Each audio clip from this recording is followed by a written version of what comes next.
Real recap of this, and then I'm going to pause it so you can see the other video, and we can do a recap of that. So here we go. Look at the smile. Now, we were in there asking questions he couldn't answer. He then got frustrated. Now you see two crucial mistakes that he makes. He's coming around the corner to bully, okay? There's the first one. He's coming around. He has no business even coming around the counter. This man is a businessman. And now he wants to kick me out because he's all over Kim. Because I turned on the camera. Now he's getting in my face. I don't like that. Second crucial mistake. He's actually breaking the 6-foot rule that is put in place to keep us all safe. You don't sit there and you don't come around to bully, because this is what it is. He comes to bully. You touch me, you'll go, because I'm physically impaired, big boy. So you hear me say, I'm physically impaired, big boy, but will go, is what I'm trying to say. But my words are kind of getting tongue-tied, because you can tell by my voice in the video versus now, I was getting tense. It was getting tense. And people with cerebral palsy, we get tight muscles everywhere. I'm done with you. Out. So as you can see from this angle, I'm actually sitting. The phone with my carabiner is around my neck. That will not snap. So you'll see that I'm pointing the camera up, as you'll notice. You're not done with me. I didn't do anything. Out. You're not. I'm not out. You're out. Call him. And as you see, he says, I'm out. And I'm like, I'm not out. You're out. He actually messes up on his own wording. And here we go. So I'm like, what's the matter? You're being exposed because he was being a jerk. You guys have no clue. Okay. All right. I mean, we know every confidence now. I'm going to go ahead and talk to him. Yeah. Yeah. And I do, because they know I film my life and I'm in situations, and I'm just the guy with the camera here. You know, it wasn't personally, he was frustrated because he couldn't answer those questions. So here we go. I want you out. I'm waiting for him to come. I'm physically... Now at this point he's already said he's calling the cops, so alright, we're going to wait for him to come. I can't move that quick. Out of my office. You hear him say, I want you out, I'm done with you, as if he's better than me. So that gets me frustrated, and I could have handled this better. I said, make me. Because at this point, you're bullying me, so I want to see you make me go out that door, because we're going to have some issues. You really, really put your hands on me. And still, he grabbed the carabiner to the phone right here. Let's finish the video up, and then I'm going to pause this, and then you'll get the other clip, and I'm narrating that too. Out of my office. Out of my office. Now, as you will see, the reason why he did that, because he pulled the carabiner. I was sitting at that moment. So yes, the next video you're going to get, he's going to say, you hit me in my private parts. We'll get back to that. Hang on. Okay, it's only fair to show both videos. Here's this end. I didn't touch you. Yeah, you did. You grabbed my phone. You hit me. You touched his item. You hit me in my privates. You just hit me. You just grabbed my stuff. Look, I'm physically... Now you can. There you go. Come on. Nobody Get him real stands good. this close to a person. Get him real good. Why?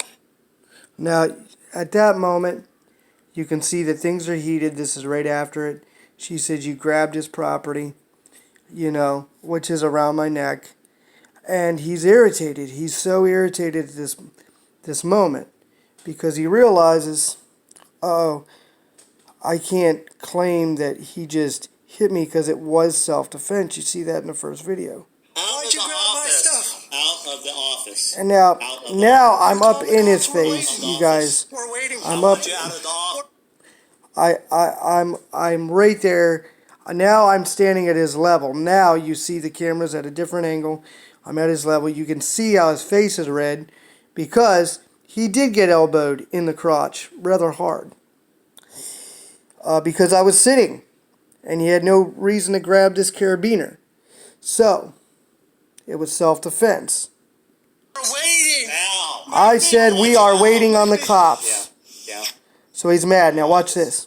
It's all good. Watch this. This is where I break it down for you. Ready? Out. It's all good. Out. Nope. It's all good. I tell him we're all You good. hit me. No. You disrespected everybody when you How? got here. You know how. I'm recording. You recorded everything. It's all on recording. Now, right there, you see how his eyes got really big? You recorded everything. That's when he realizes, look at his face right here. I screwed up big. I screwed up so big. Because he realizes that I recorded it. He realizes, uh-oh, look at that uh-oh face. So then he starts staring me down. Like he's going to bully me. Yeah, go ahead. Yeah. Watch. Now he's mad. Look. Use your tool.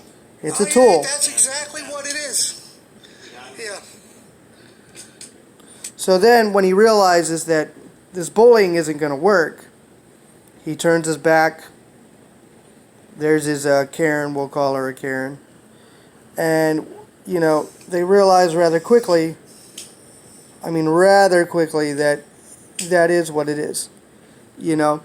Now what really appalled me is me and the other person decided we're not going to blast the cops when they come in. There's enough of those videos, and there are good cops.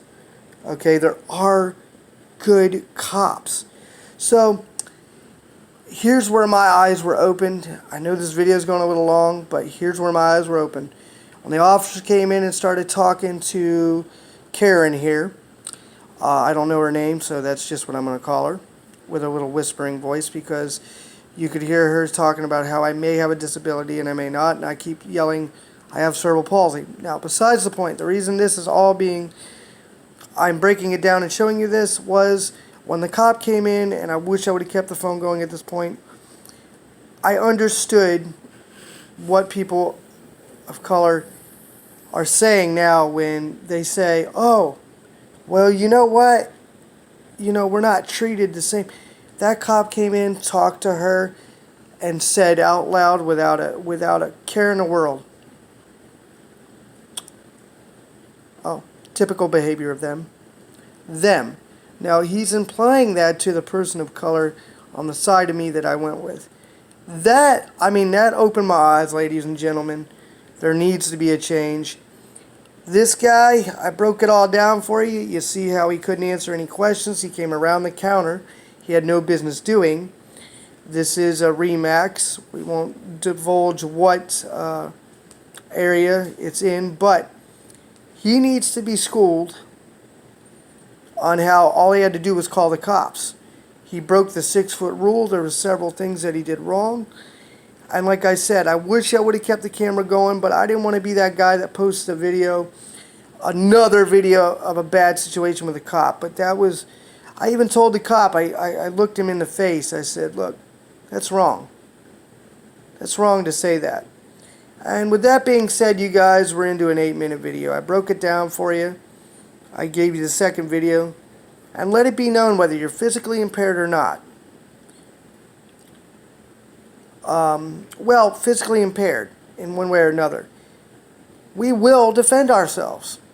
And that's why I'm not in a set of handcuffs, because he knew. He knew. Walking around that counter, not only walking around the counter to bully me, but the 6-foot rule, putting his hand on this carabiner, which will not break, okay? That's a friggin' cord. He knew. So that's, you know, he knew right then and there, uh-oh, you know.